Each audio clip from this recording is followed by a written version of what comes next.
Quand on va à la rencontre des travailleurs, on se rend compte à quel point le monde du travail reste un monde où il y a énormément de violence. De la violence parce qu'il y a la flexibilité, de la violence parce qu'il y a le manque de considération. Et beaucoup d'observateurs extérieurs du monde du travail ont tendance parfois à ne pas comprendre que cette violence-là, elle est réelle. Facto at Manifesta. Thierry Botsson, Nadia Moscoufo. Bonjour Monsieur Thierry Botsson. Je vous remercie vraiment d'avoir accepté notre invitation. Ah non, là, désolé, ça ne va pas le faire comme ça. Non, parce qu'on se connaît depuis trop longtemps, donc on arrête ce truc. Ça va Thierry? Ouais, j'allais dire bonjour camarade, bon, ça va très bien Nadia. Ouais. Exactement, t'es bien installé là? Très bien, alors, impeccable. Donc Thierry, tu es président de la FGTB. C'est vraiment un plaisir pour moi de pouvoir converser à ce studio Facto, d'autant qu'on se connaît quand même déjà depuis plusieurs années. J'ai fait quelques recherches. Est-ce que toi, tu sais depuis quelle année on se connaît? Alors, j'ai pas fait de recherche, mais à mon avis, si je dis que ça fait une petite trentaine d'années, je ne dois pas être loin de la vérité. Alors, c'était 1992. À l'époque, j'étais déléguée syndicale chez Aldi. L'objectif ici, c'était que j'essaye un peu de te présenter, mais tout le problème réside dans le « un peu », parce que ça ne doit pas être trop long.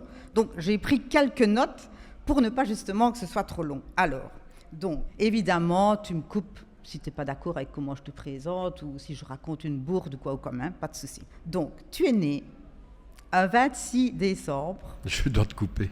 Vas-y. 29 décembre. Voilà, gagné. Un 29 décembre 1960. Et pour la petite histoire, une sorte de prédestiné, pour ceux qui connaissent les grandes grèves de 60, les historiens considèrent que les 28, 29 et 30 décembre, c'est le sommet du sommet de ces grèves de 60, et donc je suis né le 29 décembre 60. Parfait, on dira, il n'y a pas de hasard dans la vie. Je me suis un peu renseignée sur ta formation, tu es gradué en comptabilité, et là, je me suis dit, c'est de là que lui vient sa précision et, si j'ose me permettre, ton perfectionnisme sur les chiffres, parce que tu as toujours le souci que les chiffres qui doivent être utilisés par ton organisation syndicale doivent être corrects. Alors, tu as eu un parcours quand même riche, hein, donc tu es passé de responsable du service chômage à Liège à président de la FGTB, c'est quand même pas rien comme parcours. On va pas expliquer tous les détails entre les deux, mais je retiens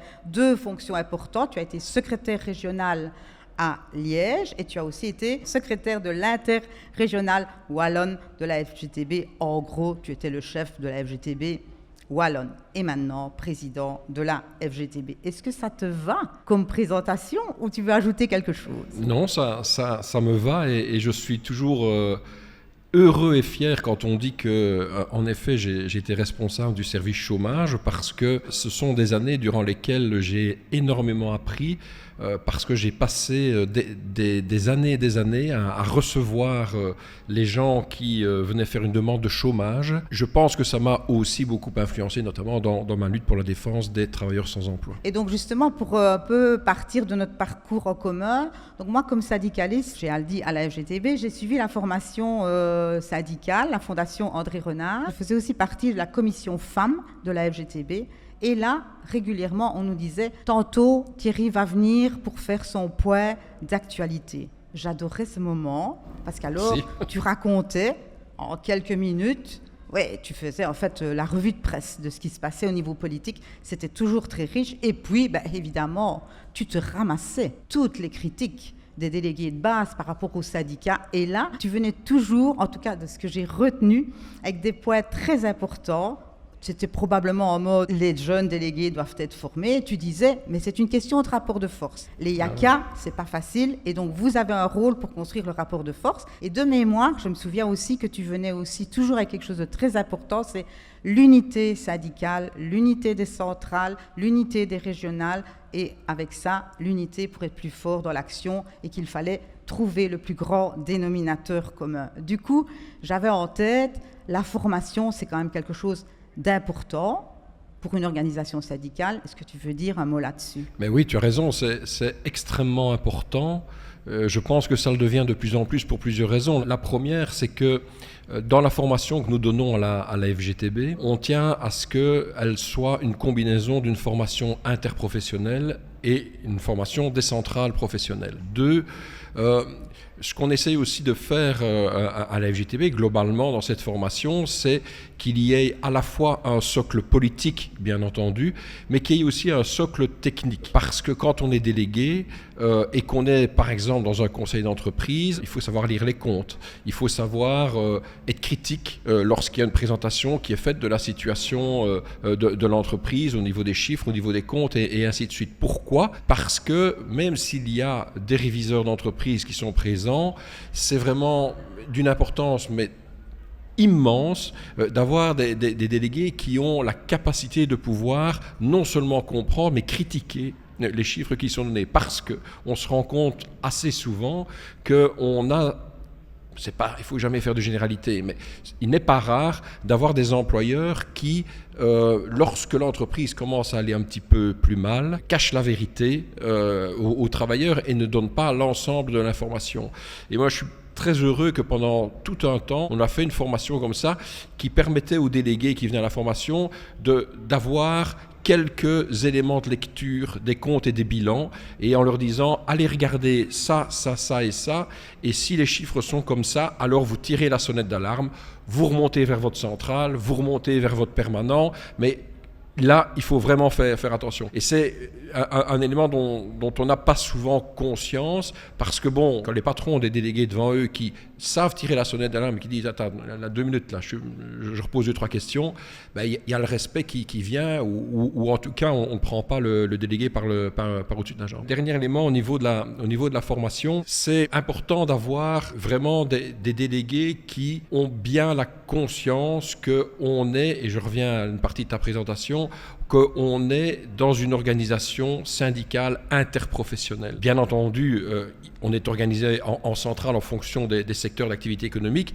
mais la force du monde du travail, c'est d'être unis, comme tu l'as dit. Et donc, il faut que les travailleurs, au-delà de la centrale à laquelle ils appartiennent, aient vraiment conscience de l'importance d'avoir, comme tu l'as dit, une unité au niveau des centrales, et qu'on se connaisse et qu'on sache quelles sont nos différences et quels sont nos points forts ensemble. Mm-hmm. C'est très complexe, mais c'est essentiel pour la force d'un syndicat. Oui, et sur la formation plus technique, je me souviens que, évidemment, lire un bilan d'entreprise, on peut en passer des heures là-dessus, mais donc au niveau de la formation syndicale, on nous avait quand même aussi appris de cibler ce qu'on devait regarder. Je me souviens que chez Aldi, c'était l'augmentation de la productivité, le nombre d'euros qu'on avait versés aux actionnaires, et est-ce que le volume de l'emploi avait augmenté, oui ou non. Et je me souviens qu'avec ça, on avait fait un tract avec le 7K et le patron était furax. Ah oui. Il avait appelé le permanent pour dire que c'était scandaleux, qu'on dévoilait presque des chiffres secrets alors qu'ils n'étaient pas du tout secrets. Donc voilà, c'est vraiment aussi très important quand on est un délégué de base de pouvoir être armé. Le but, c'est pas d'en faire des comptables ou des experts comptables, mais le but, c'est de leur dire, quand on vous présente des comptes, il y a 7 ou 8 postes qui sont essentiels, vous devez avoir l'œil là-dessus et comparer ces postes-là d'une année à l'autre, et à partir de là, c'est suffisant mais nécessaire. Alors j'avais une autre anecdote, ça a à voir avec mon mariage avec Louis, mon camarade mari, qui était à l'époque aussi délégué syndical. Alors on peut dire, mais qu'est-ce que le mariage de Nadia et Louis ont à voir avec l'engagement et la lutte? Donc on avait organisé un petit drink, on avait invité la famille, les amis et les camarades les plus proches, et donc évidemment tu faisais partie de cette liste. Donc c'était un samedi, c'était le 17 novembre, je ne sais plus quelle date parce que quand on aime on ne compte pas, mais le vendredi avant, on s'était vu à une action. Ouais. Et donc, tu m'avais dit, t'es là, toi, demain, c'est ton mariage. Et le lundi, il y avait encore une autre action. Ça t'avait fait vraiment très rire. Et j'avais quand même senti un certain respect pour ces militants qui s'engageaient. Et je me souviens que je t'avais dit, oui, mais Thierry, toi aussi, tu es toujours à toutes les actions. Et ça, je pense que ça fait aussi partie de Thierry. Hein, l'objectif est aussi qu'on apprenne à mieux te connaître.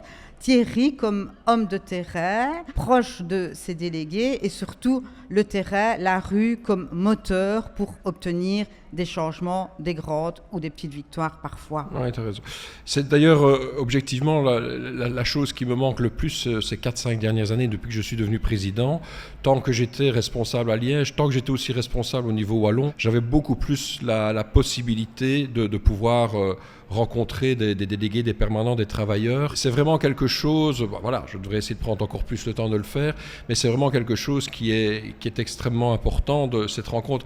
Parce que c'est pas tellement aller vers des travailleurs qui vont t'encenser, c'est plutôt venir vers des travailleurs qui vont dire, oui, il faut pouvoir qu'on se le dise ici, ce qui remonte au niveau des structures, c'est bien, mais c'est pas complet. Et donc c'est important pour un responsable syndical de parfois bypasser les structures et d'avoir un retour, et qui souvent est un peu plus violent que celui qu'on a lorsqu'on a toutes les arcanes et toutes les étapes à l'intérieur de l'organisation. Qu'est-ce que tu donnerais comme conseil alors quand on a quand même pas mal de responsabilités, et comment est-ce qu'on jongle avec l'équilibre entre être à des réunions, être dans son bureau pour quand même analyser les choses et rester sur le terrain? Quand on va à la rencontre des travailleurs, et simplement des travailleurs qui sont affiliés à la FGTB, c'est à ce moment-là qu'on se rend compte à quel point le monde du travail reste un monde où il y a énormément de violence. De la violence parce qu'il y a la flexibilité, de la violence parce qu'il y a le manque de considération, de la violence, c'est pas uniquement de la violence verbale ou de la violence physique. Le monde de l'entreprise est un monde violent, et c'est pas uniquement quand on est dans l'industrie, quand on est dans la distribution, c'est violent de devoir travailler, de se dire on devrait être 2 de plus dans le magasin, on devrait être 1 ou 2 de plus à la caisse, et ainsi de suite. C'est toute cette violence-là. Et parfois, si on ne va pas à la rencontre des travailleurs, on a peut-être, je ne pense pas que c'est notre cas, mais on peut avoir tendance à, et beaucoup d'observateurs extérieurs du monde du travail ont tendance parfois à ne pas comprendre que cette violence-là, elle est réelle, et parfois, elle s'exprime. Elle s'exprime dans un piquet de grève, elle s'exprime dans une manifestation, elle s'exprime dans une grève, et parfois il peut y avoir de la casse, et parfois il peut y avoir un feu de palette qui prend un peu trop d'importance, etc. Mais il faut bien comprendre que c'est pas gratuit. C'est parce que aujourd'hui encore, le monde du travail, c'est un monde qui est extrêmement violent, et qui n'est pas moins violent aujourd'hui qu'il ne l'était il y a 10, 15 ou 20 ans, bien loin de là. Tout à fait. Et là, c'est vrai qu'avec ma petite expérience chez Aldi, quand tu dis la violence, je me souviens que nous, on avait les chefs qui demandaient à leur sous-chef de compter combien de fois on allait aux toilettes. Et donc, quand tu dois aller aux toilettes et que tu travailles à la caisse, tu es obligé d'appeler ta collègue pour dire est-ce que tu veux me remplacer, je dois aller aux toilettes, sinon tu ne sais pas aller aux toilettes. Donc ça paraît tout con, mais voilà. Mais en même temps, le monde du travail crée aussi justement cette solidarité, parce que tu as besoin de ta collègue pour pouvoir aller aux toilettes. C'est tout con, mais c'est vraiment comme ça. Et là, c'est vrai que quand tu dis l'écoute avec les délégués, moi j'ai aussi perçu à l'époque ce que j'appellerais un certain respect que tu avais pour les délégués de base. Et donc c'était pas le respect paternaliste, c'était pas ça. Mais j'avais quand même le sentiment que, vu que tu étais convaincu qu'il fallait un certain rapport de force, voilà, c'est aussi pour ça que tu nous respectais. Tu nous respectais aussi comme femme déléguée. Je me souviens très bien. Donc voilà, j'ai pas de choses très concrètes, mais en tout cas dans le commerce, on était majoritairement des femmes. Dans le nettoyage, on était majoritairement des femmes. Et voilà, on sentait que tu ne prenais pas de haut. Et je pense que ce n'est pas banal, parce que dans la société capitaliste et patriarcale, le machisme, il existe, et il existe aussi dans les organisations de gauche. Donc voilà, ça me paraissait important de souligner ça. Il y a une sorte de revanche de la part des travailleuses aujourd'hui, où depuis maintenant, en tout cas depuis au moins 2 congrès interprofessionnels à la FGTB, je l'ai dit, on constate qu'il y a beaucoup plus de femmes qui montent à la tribune, et avec tout le respect qu'il faut évidemment avoir pour les délégués métallos des années 60-70, mais aujourd'hui, dans un congrès, il y a plus de femmes qui montent à la tribune. Il y a un transfert en termes de secteur d'activité. Les derniers congrès, voilà, c'était des femmes titre-service, déléguées titre-service, déléguées dans la distribution, femmes d'ouvrage ou qu'est-ce que je sais, et qui qui représente aujourd'hui quasi la majorité des prises de parole dans un congrès. D'abord, c'est bien en soi, parce qu'à part un congrès FGTB, où est-ce qu'une travailleuse femme d'ouvrage va pouvoir s'exprimer devant 300-400 personnes? Je trouve que c'est immense. Et puis ça montre aussi que le rapport de force à l'intérieur du monde du travail, il est en train de se déplacer et que ce sont ces secteurs-là qui sont les secteurs demain qui vont porter les revendications de l'ensemble du monde du travail. C'est une sorte de revanche, je trouve, des délégués au fur et à mesure du temps qui passe. Je pense aussi que le respect pour les délégués, il se traduit aussi par rapport aux droits syndicaux et aux libertés syndicales. C'est aussi quelque chose qui te tient vraiment à cœur parce que donc voilà, on sait qu'elles sont attaquées. Et là, on a eu quand même une expérience, je trouve, assez positive dans le sens qu'on a eu le gouvernement Vivaldi qui a essayé de faire passer une loi qu'on a appelée anti-manifestation. Soi-disant, c'était pour arrêter les casseurs, mais on avait bien compris que c'était pas le cas. Et dans cette lutte qui a été menée pas seulement par les organisations syndicales, c'était plutôt à large front, tu as vraiment pris ta responsabilité, tu as vraiment été, je pense, un des moteurs là-dedans. Et est-ce que tu peux un peu alors expliquer qu'est-ce qu'il y avait dans le contenu de cette loi et en quoi tu pensais que c'était important d'aller jusqu'à la victoire? Parce que ça, c'est quand même très important de dire. Parce que souvent, on oublie de dire les victoires qu'on obtient. On a réussi à mettre cette loi à la poubelle. C'est vraiment une victoire historique parce que j'ai demandé à mes services, ils ne retrouvent pas la trace d'un projet de loi qui a été retiré alors qu'il était déjà passé en Conseil des ministres. Donc c'est vraiment quelque chose qui est totalement historique. D'habitude, quand c'est passé au Conseil des ministres, c'est plié et puis voilà. Et là, la loi a été retirée, donc c'est vraiment une victoire historique qu'on doit mettre en avant. Deux, il faut le reconnaître, c'est comme ça, c'est l'AFGTB qui a été le moteur de la mise en place de ce front commun, de cette action qui s'est faite avec les syndicats et avec le monde associatif. C'est l'AFGTB qui a vraiment été le moteur. J'en ai été le porte-parole, mais je tiens par exemple ici à dire que Selena Carbonero, du secrétariat de la FGTB, c'est elle qui a mis en place ce front commun, et j'ai participé à certaines de ces réunions techniques qu'elle mettait en place. C'était elle qui animait, c'était elle qui tirait le wagon. Nous n'aurions jamais gagné si on n'avait pas eu Amnesty, la Ligue des droits humains, Greenpeace, etc., qui étaient venus, parce que d'abord, ça montrait que c'était pas rien qu'un problème des syndicats, et puis aussi, ça élargissait évidemment la pression qui était mise sur le monde politique et sur le gouvernement. Ce qui, moi, m'a vraiment heurté, c'est pour ça que j'ai pris ce dossier à bras-le-corps, c'est que nous n'avons pas été avertis. Ça ne me va pas quand on a un projet de loi comme ça, avec des partis progressistes dans un gouvernement. Chacun, je veux dire, a le droit d'avoir son point de vue, a le droit d'introduire... Mais bon sang de bonsoir, si on a un projet de loi qui s'attaque manifestement aux droits fondamentaux des syndicalistes, à tout le moins, c'est de prévenir les syndicalistes. Et quand j'ai pris conscience qu'on n'avait pas été prévenu, j'avoue que ça m'a vraiment mis hors de moi. Quand on vient dire que c'était la loi anti-casseurs, peut-être ici, ce sera une des premières fois que ça sera dit en public. À l'intérieur du monde libéral, tant au niveau du MR qu'au niveau du VLD, on appelait ça le projet de loi Baudson. Je ne suis pas spécialement un casseur.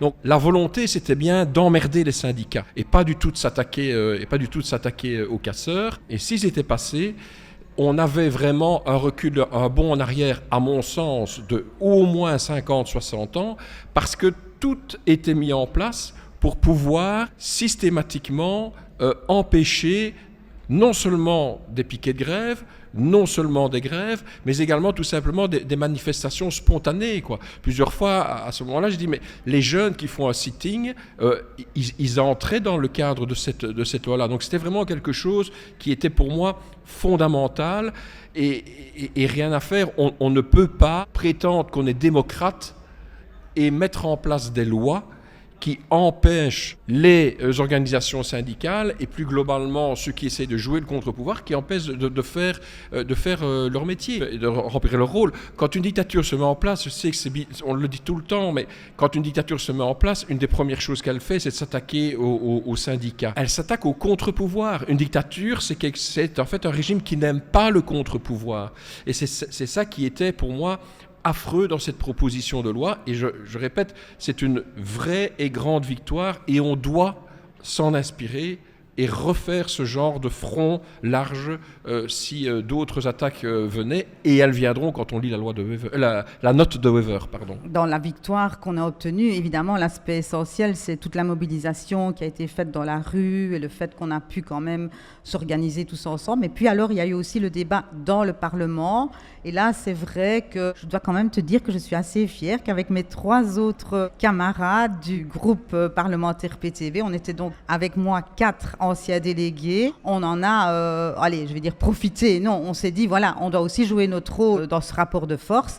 Et on a pu expliquer qu'en fait, cette soi-disant loi anti-casseurs, c'était de la foutaise parce qu'il y a toutes les lois en Belgique pour arrêter les casseurs, il n'y avait pas besoin d'en faire une nouvelle. Et alors, chacun a donné un peu son exemple de comment est-ce qu'on pourrait être condamné en tant que délégué quand on a des actions spontanées. Je me souviens avoir entre autres expliqué que quand on a mené la lutte chez Aldi pour obtenir 4 heures en plus sur notre contrat, parce qu'on avait des contrats de 24 heures, à un moment donné, tu fais une petite grève. Tu vois, chez Aldi, c'est pas qu'on faisait des grosses grèves et on brûlait quelques palettes. Oui, tu pourrais être condamné parce que tu as soi-disant essayé de mettre le feu. Et alors, voilà, on avait aussi utilisé ça pour dire, voilà, si cette loi avait existé, moi, j'aurais été condamné à ne plus manifester pendant 120 ans. Donc, autant dire que je n'aurais rien pu faire du tout. Je t'ai écouté en bonne partie parce que tu as tenu le micro bien longtemps, tu as quasi raconté tout ton parcours syndical et tu as bien fait en rappelant aux gens, en disant, ben oui, peut-être vous vous rappelez pas de moi, mais j'étais un peu différente, un peu plus jeune à l'époque, avec ton humour habituel, tu l'as fait. Le travail qui a été fait de gagner du temps, parce qu'en fait, en gros, c'est ça que vous avez fait.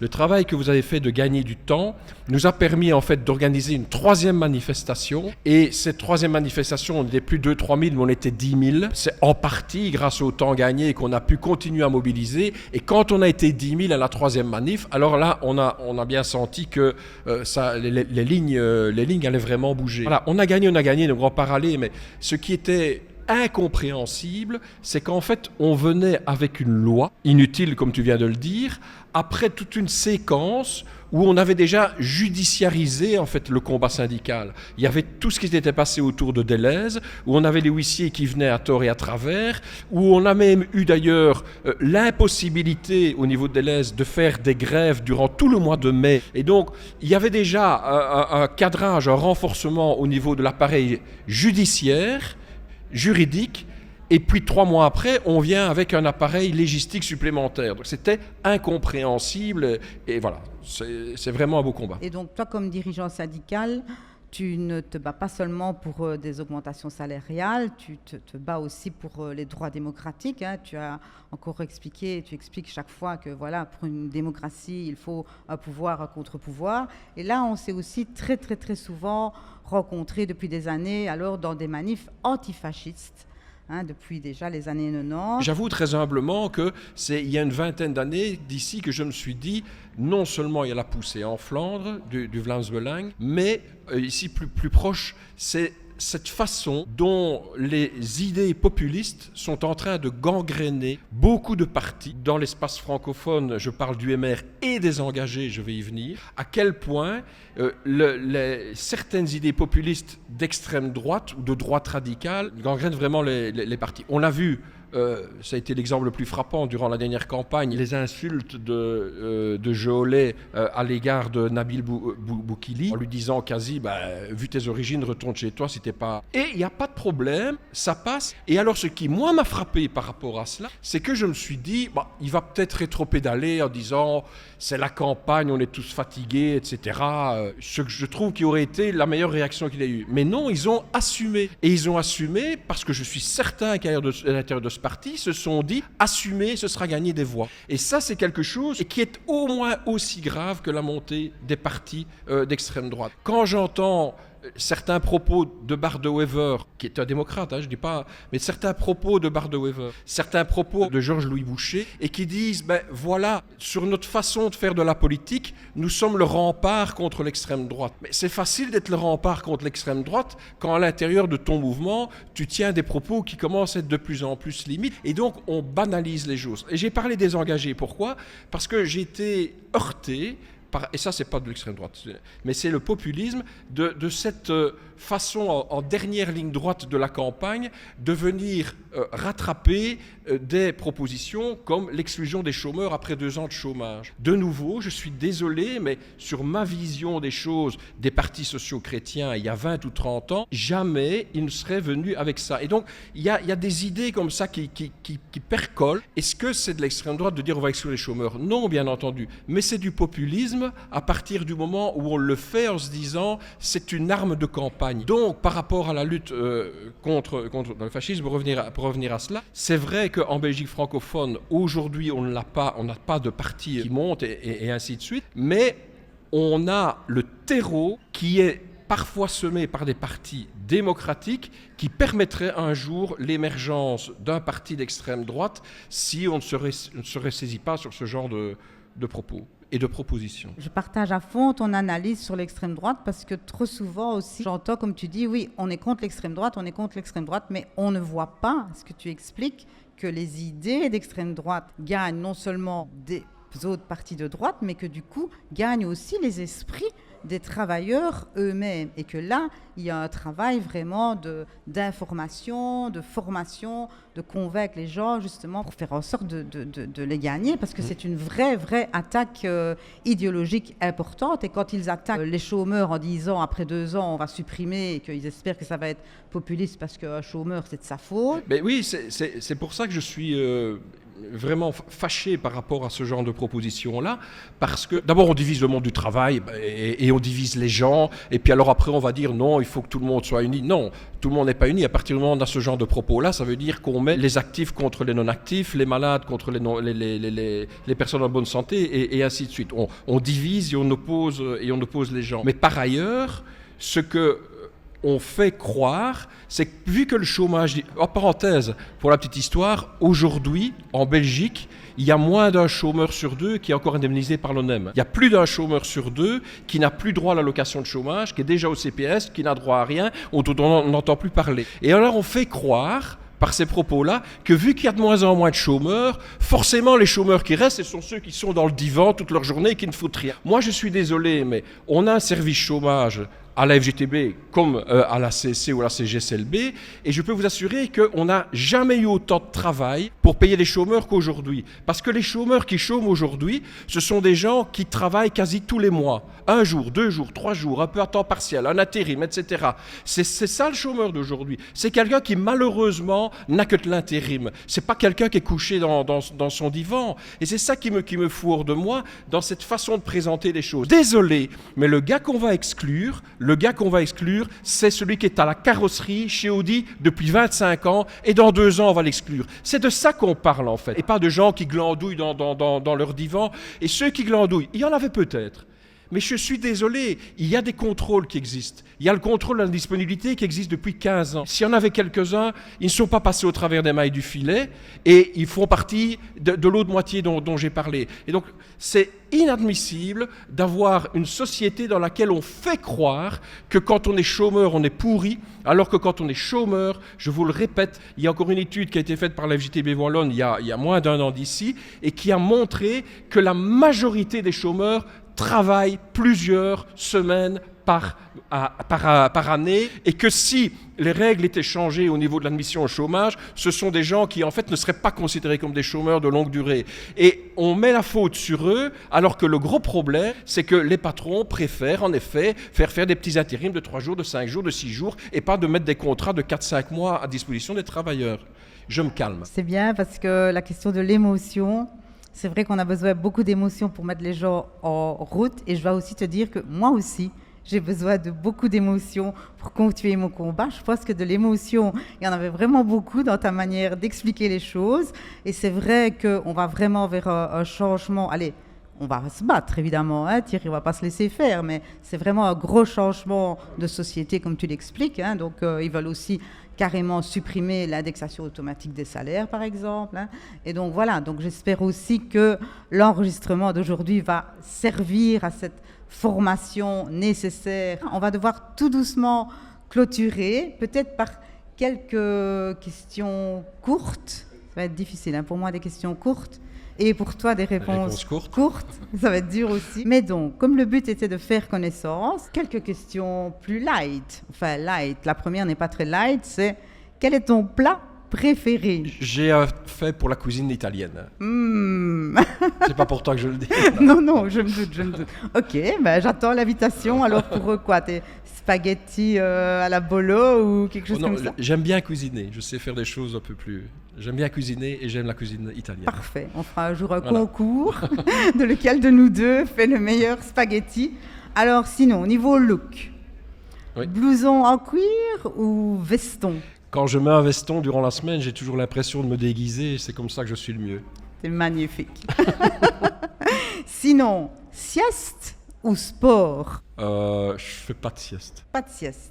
Alors, tu sais que Facto, donc je l'ai dit tout à l'heure, c'était un nouveau média pour comprendre le monde et du coup comprendre le monde pour le changer. Si tu avais un film ou un documentaire à conseiller aux militants syndicaux, et je pense particulièrement à tous ces délégués qui ont été élus récemment lors des dernières élections sociales, c'était au mois de mai je pense, qu'est-ce que tu pourrais leur conseiller à regarder? C'est peut-être pas très engageant ce que je vais dire, mais objectivement j'ai vu deux ou trois documentaires sur les conséquences écologiques et économiques de la façon dont le monde tourne sur le continent africain. Je trouve qu'il y a certains des documentaires que j'ai vus récemment qui montrent à quel point les gens sont dans l'extrême pauvreté, parfois dans la violence à cause de la pauvreté, et vivent sur des tas de crasse et de plastique. Et ça, c'est vraiment, je répète, c'est pas très optimiste, mais ça montre à quel point s'il n'y a pas un vrai changement au niveau